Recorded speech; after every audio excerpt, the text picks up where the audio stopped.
ಜಮಖಂಡಿ ತಾಲೂಕಿನ ಕೃಷ್ಣಾ ನದಿಗೆ ಅಡ್ಡಲಾಗಿ ನಿರ್ಮಿಸಲಾದ ಹಿಪ್ಪರಗಿ ಬ್ಯಾರೇಜ್ನ 22ನೇ ಗೇಟ್ ಪ್ಲೇಟ್ ಮುರಿದು ನೀರು ಪೋಲಾಗುತ್ತಿರುವ ಘಟನೆಗೆ ಸಂಬಂಧಿಸಿ ಜಿಲ್ಲಾ ಉಸ್ತುವಾರಿ ಸಚಿವರಾದ ಆರ್.ಬಿ. ತಿಮ್ಮಾಪೂರ ಅವರು ಸ್ಥಳಕ್ಕೆ ಭೇಟಿ ನೀಡಿ ಪರಿಶೀಲನೆ ನಡೆಸಿದರು. ಗೇಟ್ ಪ್ಲೇಟ್ ಮುರಿದ ಹಿನ್ನೆಲೆ ಕೃಷ್ಣಾ ನದಿಯ ಅಪಾರ ಪ್ರಮಾಣದ ನೀರು ನಿರಂತರವಾಗಿ ಹೊರಹರಿಯುತ್ತಿದ್ದು, ಬ್ಯಾರೇಜ್ನ ಸ್ಥಿತಿಗತಿಯನ್ನು ಸಚಿವರು ಸಮಗ್ರವಾಗಿ ಪರಿಶೀಲಿಸಿದರು.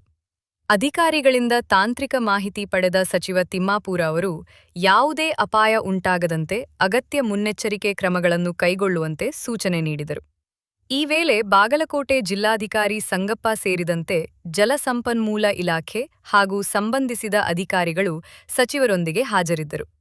ಬ್ಯಾರೇಜ್ ದುರಸ್ತಿ ಕಾರ್ಯವನ್ನು ತ್ವರಿತವಾಗಿ ಪೂರ್ಣಗೊಳಿಸುವಂತೆ ಸಚಿವರು ಅಧಿಕಾರಿಗಳಿಗೆ ಕಟ್ಟುನಿಟ್ಟಿನ ನಿರ್ದೇಶನ ನೀಡಿದರು. ಹಿಪ್ಪರಗಿ ಬ್ಯಾರೇಜ್ ಕೃಷ್ಣಾ ನದಿಯ ಪ್ರಮುಖ ಜಲಸಂಪನ್ಮೂಲ ಯೋಜನೆಯಾಗಿದ್ದು, ಜಿಲ್ಲೆಯ ನೀರಾವರಿ ಹಾಗೂ ಕೃಷಿಗೆ ಮಹತ್ವದ ಪಾತ್ರ ವಹಿಸಿದೆ. ಗೇಟ್ ಪ್ಲೇಟ್ ಮುರಿತದಿಂದ ಉಂಟಾಗಿರುವ ಸಮಸ್ಯೆಯನ್ನು ಶೀಘ್ರದಲ್ಲೇ ಸರಿಪಡಿಸಲಾಗುವುದು ಎಂದು ಅಧಿಕಾರಿಗಳು ಭರವಸೆ ನೀಡಿದರು. ಗೇಟ್ಗಳನ್ನು ತೆಗೆದು ಏನು ಕೆಳಗಡೆ ಇದೆ ಅಂತ ತೆಗೆದು ಬೇರೆ ಗೇಟ್ ಹಾಕಬೇಕು. ಅದಕ್ಕೆ ಇನ್ನೂ 2 ವರ್ಷ ಬೇಕಾಗುತ್ತೆ. 9.75 ಮ್ಯಾಕ್ಸಿಮಮ್ ಅದಕ್ಕೆ ಹೆಚ್ಚಿಗೆ ನೀರೇನು ಅದನ್ನು ತಡೆದು ಆದಷ್ಟು ಬೇಗ ಯಾವುದಂತ 3 ತಾಸಿನಲ್ಲಿ ಗೇಟ್ ಹಾಕ್ತಕ್ಕಂಥ ಕೆಲಸ ಮಾಡ್ತಾ ಇದ್ರು. ಸಾಲಿನಿಂದ ಎಸ್ಟಿಮೇಷನ್ ಹೋಗಿದ್ದು ಅದ್ರ ಜೊತೆಗೇನೆ ಅದನ್ನ ಜಿಲ್ಲಾಧಿಕಾರಿಗಳು ಎಲ್ಲ ಕೆಳಗಡೆ